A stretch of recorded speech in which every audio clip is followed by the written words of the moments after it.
Last week I found an abandoned car as I was wrapping up a shoot for a previous video. I went home and I found the location on Google Earth, and I come to find out that this abandoned car is sitting on what used to be an old railroad.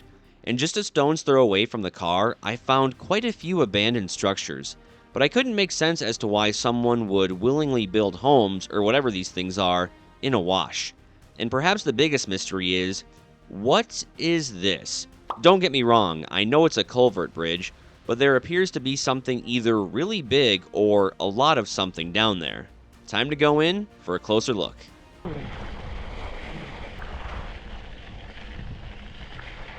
Access to this location wasn't exactly the easiest, so I had to be a little creative in my approach.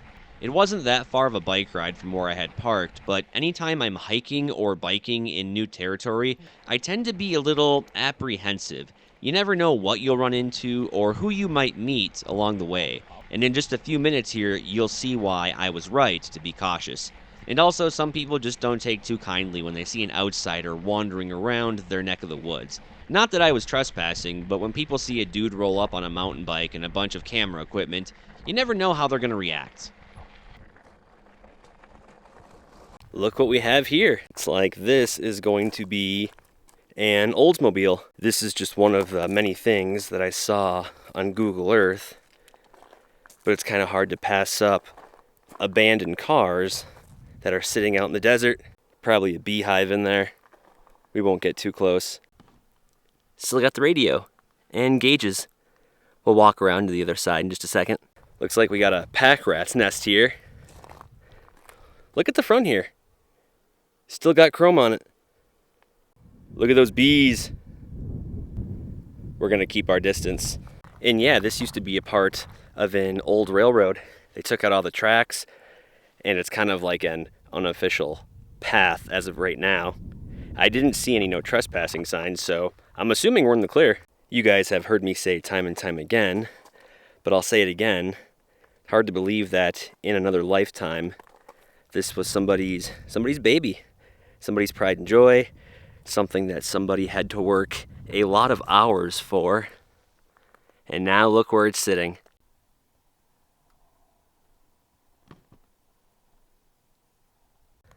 Nothing worth of value in the trunk. It's always fun to find old cars in the desert. Never gets old. And make sure you check back in a couple weeks because I have another interesting car video that I'm in the process of putting together.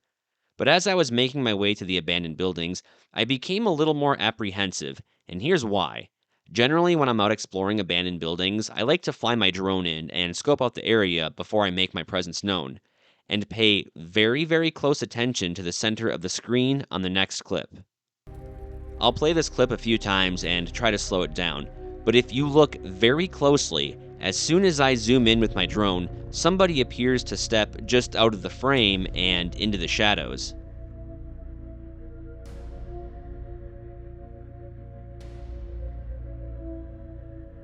I was definitely on my toes and hesitant about continuing on with the journey, but it kills me to turn around or call off the rest of the journey, especially when I've come so far. I took about a 15 to 20 minute snack break, and my plan was to still check out the buildings, but make myself known the closer I got. Knowing that there was another person out there and being this close to the Mexico-US border, my senses were extremely heightened.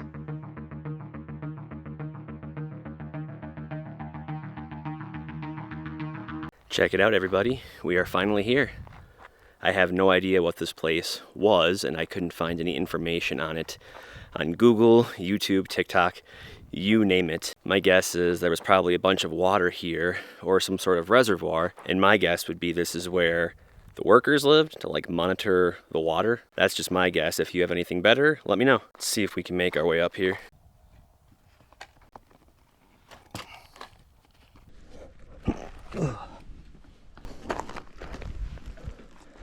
We made it. There is nothing but junk, junk, junk, and more junk in here.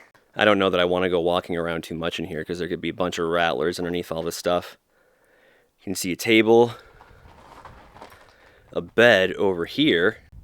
This would make for a pretty cool view though when it's raining. All the water coming rushing in over here. There's just tons and tons of stuff here.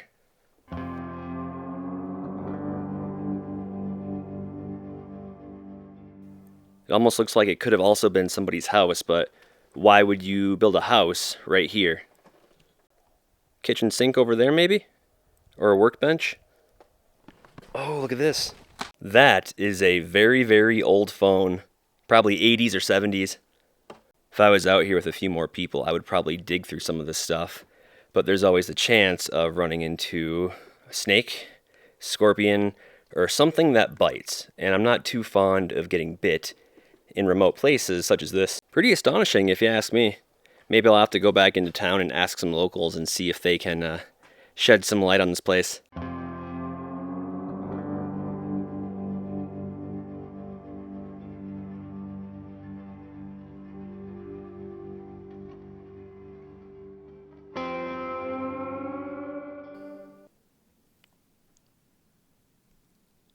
This looks like it was probably one of the entrances.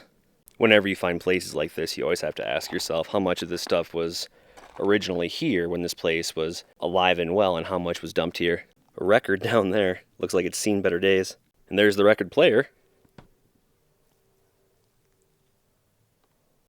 Maybe this was just a hippie hideout and hippies came here.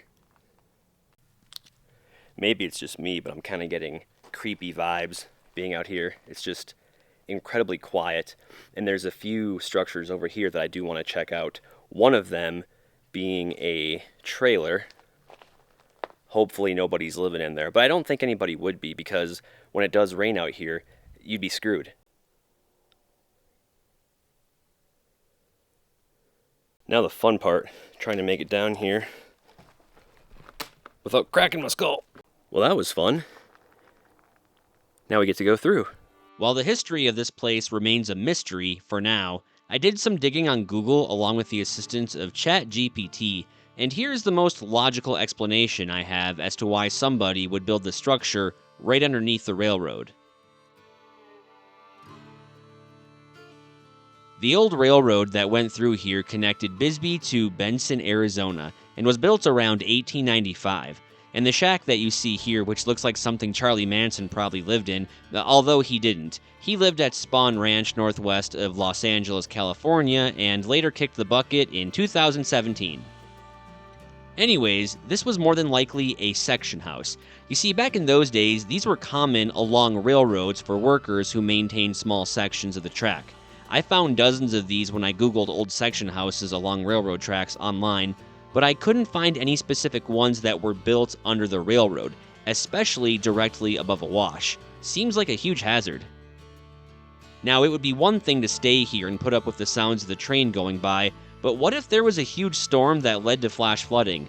That could be disastrous, and I'm sure they were built to withstand the elements, but what if a car or a large object came rushing through the wash in a flash flood and knocked out the columns? It could quickly turn deadly. This stretch was built in 1895 and closed in 1914 when El Paso and Southwestern Railroad opened a new connector along their Tucson extension. Most of the rails and ties were removed by the 1960s. Now here in just a minute, I'm going to show you the rest of the structures that I found further down in the wash, and then we'll come back to the subject of railroads because I made a pretty off-the-wall discovery when I started to leave town.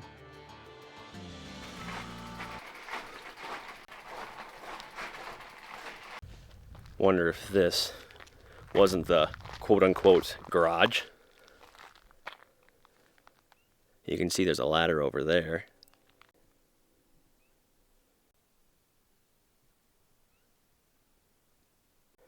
Whole bunch of VHS tapes. I have so many questions for the people that called this place home or worked out here. My guess is it had to do something with the rainfall that would collect here. There is an abandoned trailer right over there, or a camper I should say. At least I think it's abandoned. But we're only about 40-45 miles north of the US-Mexico border. So I think I'm going to keep my distance. You never know. I am, we'll say, well prepared, but you just never know in these parts. Lincoln.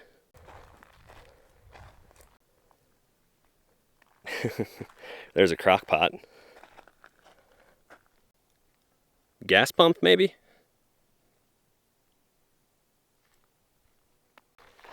kind of going against my own instincts here.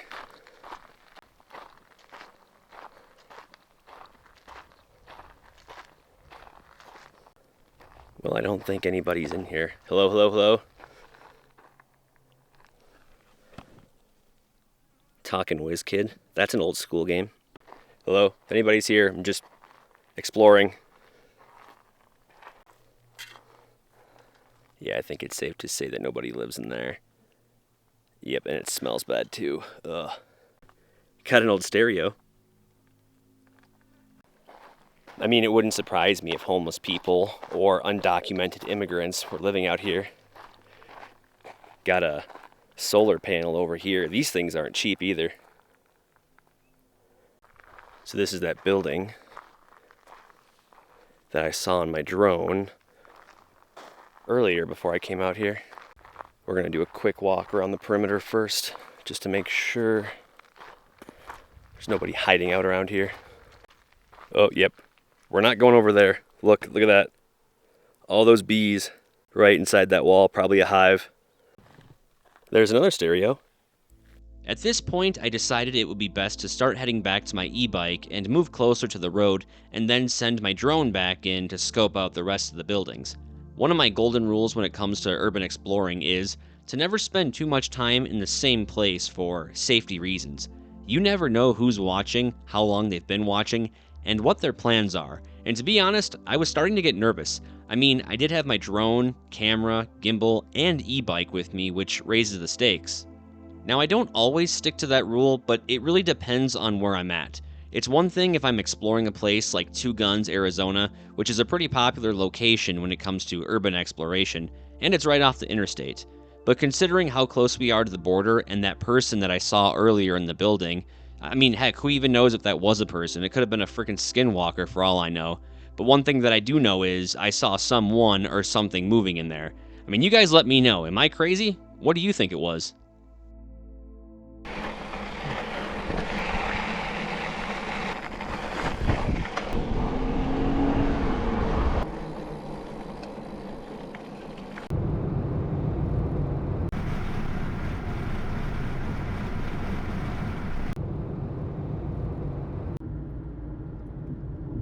And of course, we have the trusty DJI Mini 4 Pro here. I do have my Skyrover X1, that one's in the back, but me and that drone are not on speaking terms as of right now. So we're gonna fly this guy instead. Now, technically, the video should have ended when I left the wash with the abandoned buildings, but I figured because I already shot this footage, I may as well share with you guys what happened and what did not happen. The reason I'm out here getting video of these box cars is because maybe 2 or 3 years ago, I received an email from one of my viewers, and they had mentioned to me that, actually, now that I'm thinking about it, it may have been around the pandemic. But yes, I received an email from one of my viewers, and they had mentioned that there was around 300 Union Pacific locomotives just sitting out in the desert. But they weren't necessarily abandoned, they were just being stored out there temporarily. And to be super crystal clear, what I'm showing you right now, they are not locomotives, they are boxcars. But I do believe this is the location where the locomotives were once being stored. And here's a photo that I found online. According to fox10phoenix.com, I will link that article down in the description, it stated that it is a strategic reserve of locomotives for Union Pacific, and they were being stored out here because of the arid, dry climate, which is good for the machines, and they don't have to necessarily worry about rain and rust. Now, here is how all of this is tied together. I passed these boxcars earlier that day on the way out to those abandoned buildings, and I didn't think anything of them. But at the gas station, that's when it dawned on me that I remembered getting that email a while ago talking about a bunch of trains in the deserts near Tucson, and I thought that was them. So I told myself if I have enough time, I will go back and I will shoot some video of the locomotives. Only problem is, they are long gone, and in my opinion, I think these boxcars are being stored out here only until they are needed. The moral of the story is, sometimes things do not go as planned, and that's okay.